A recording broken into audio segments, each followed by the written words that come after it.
სპორტული მედიცინა საერთოდ მკვდარია საქართველოში, ანუ სპეციალისტი არ აქვს, რომ სპორტსმენს მიაწოდოს მედიკამენტი. რომ ბავშვმა არ გაიფუჭოს გული, არ გაიფუჭოს ღვიძლი, არ გადაიტვირთოს ორგანიზმი. ეს საერთოდ ეს თემა მკვდარია. დოპინგ კონტროლის თემა საერთოდ მკვდარია საქართველოში.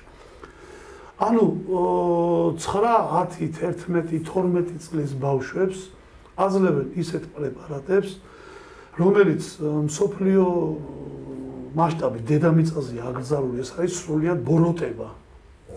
სრულიად ამას მე შეგნებულად და პასუხისმგებლობით ვამბობ.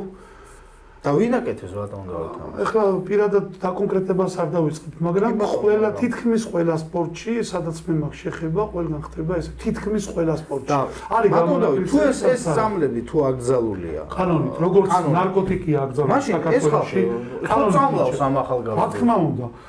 არ მინდა მაგას თავი დავანებოთ. ელემენტარული ავიღოთ მაღაზიები, დღეს ახალგაზრდობა, როგორც მოწამლულია ნარკომანიით, ლოთო ასე ვთქვათ, ელემენტები, პიროვნებები, რომლებიც დღე-დღე დარბაზებში დარბიან და კინოებს უყურებენ, კუნთებს იყენებენ, რაღაც და სვამენ ამ ექსტრიმებს და რაღაც ექსპლოიდებს, რაღაც სასწაულებს იმას ექიმის გარეშე მიღება, ის არის ორგანიზმის დაღუპვა.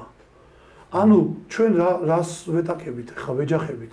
აქეთ გვაქვს თემა, რომ სპორტული ბაზები და სპორტული სიტუაციები მოვაგვაროთ, რომ ხალხმა რაც შეიძლება მეტი ივარჯიშოს, ესეც იგივე დამღუპველია, რაც ის მორფინისტი და ის ლოთი.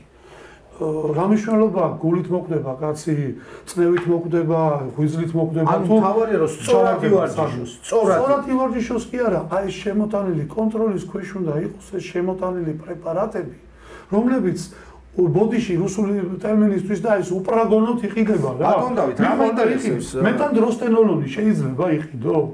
ეს ხო იმის ტოლფასია, ეს სიტყვა ვასახელებ მედიკამენტს, რომელსაც თბილისში დღეს თავისუფლად იყიდი.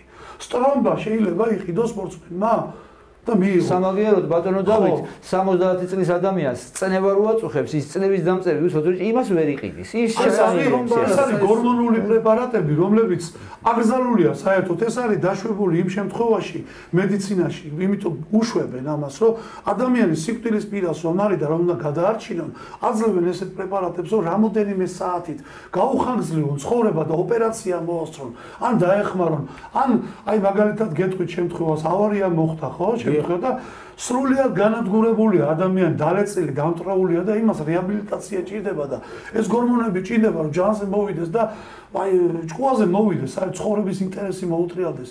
ამას თქვენ ახლა გაურკვეველი რაოდენობით მისცემთ ჯანსა, ბავშვს, კაცზე არ არის აქ ლაბარაკი, ბატონო არჩი.